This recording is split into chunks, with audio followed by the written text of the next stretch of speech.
This kick is no good, just short. Tannehill firing right side for Brown. He's got it. It'll be a 45-yarder. Kicks it on its way. The kick is wide right. It is no good. Wow, I can't even hardly believe it. The Steelers are 6-0. Oh, yeah, we're going there. We're just wrapping up Week 7, but the AFC playoff picture, that's coming into focus. Look at that. The Steelers sitting pretty at 6-0. The Chiefs would be in, the Titans would be in, and the Bills.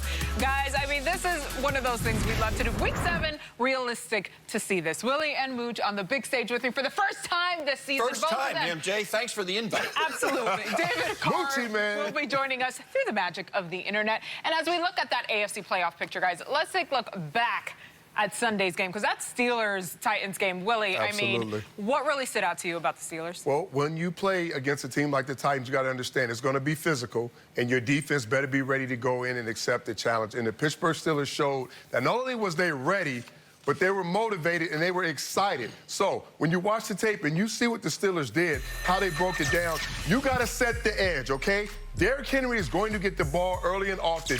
You got to slow his feet down and stop him. T.J. Watt does a great job right here, setting the edge, outside shoulder free, make him slow his feet down so he can't get on the outside. Vince Williams, okay? He knows where the play is going. He's reading and reacting. He's moving fast. Ben Jones doesn't even get time to get off the double team and get him.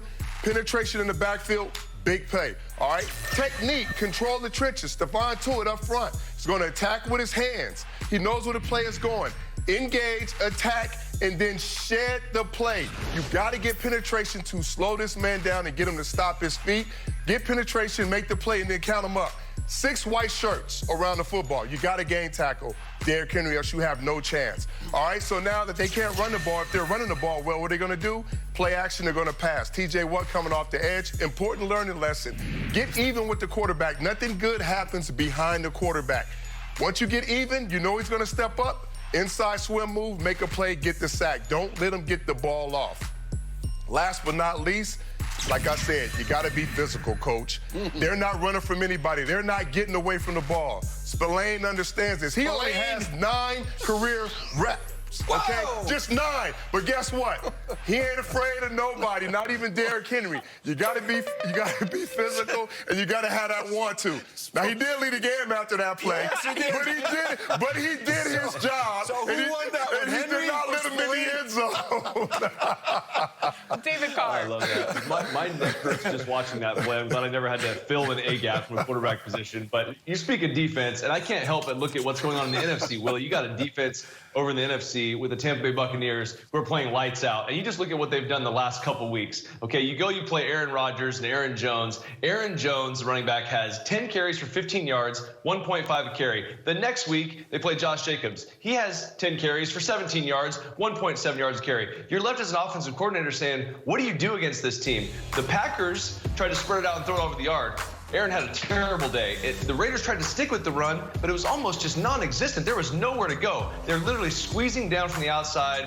Dominican Sue's taking guards and slamming them together. There's speed at the linebacker position. They're aggressive in the secondary. You know, it's a very good football team, a very good defensive unit. But now you put on top of that what Tom Brady's doing on the offensive side. That makes that defense that much better because now they're fresh. I mean, they're exuberant because now you got guys making plays. I mean, they're scoring 45 points a game. This is going to be a very difficult out for any NFC team trying to knock these guys off because, okay, you're going to add Antonio Brown to this game, to this team. I mean, if he's anywhere near ready to go out and make plays, you know, and he's in the right place, right headspace, I mean, you add that to this team with that defense and Brady throwing the ball the way he is and Gronk now stepping up because O.J. Howard's not there.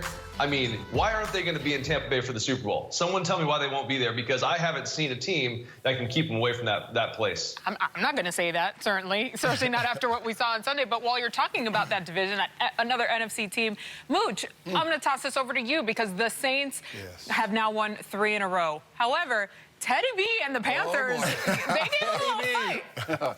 What a great game. And the Saints win this thing 27-24. But this is the first time, MJ, in the history of the world that opposing quarterbacks both threw for over 80% completion, over 250 yards, couple of touchdowns, no interceptions. You're talking about perfection on both sides, really, okay? Somebody had to win, somebody had to lose. But you know what? The interesting thing was Drew Brees was without his top two receivers. You're talking about Michael Thomas and Emmanuel Sanders missing the game. So somebody's got to step up. Alvin Kamara is an absolute beast. And we got Jared Cook and Callaway really did a good job in their absence. So they're always going to be a good team as long as Drew Brees is upright.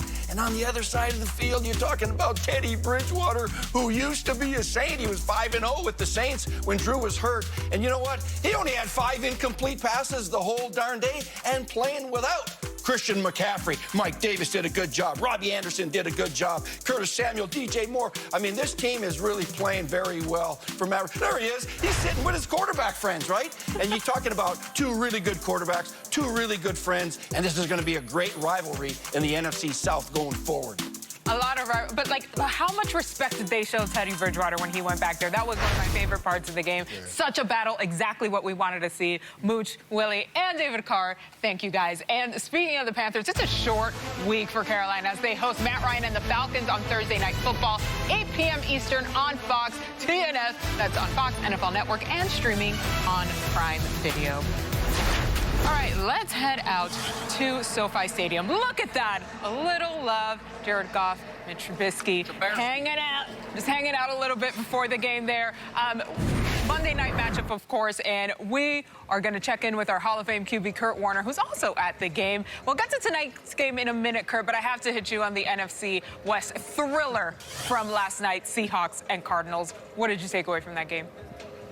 MJ, what a great football game. And, you know, you first take away from it, you know, Seattle, Russell Wilson played such a great game, especially in the first half. I mean, they were lighting that building up. But I think the biggest takeaway is the way the Cardinals, you know, battled through some of the adversity, battled through being down late, and didn't give up. Russell Wilson's had tremendous success in that building. He feels very comfortable in Arizona's home building, but Arizona has to at some point step up and say, hey, we can battle with the big boys. And last night they did just that.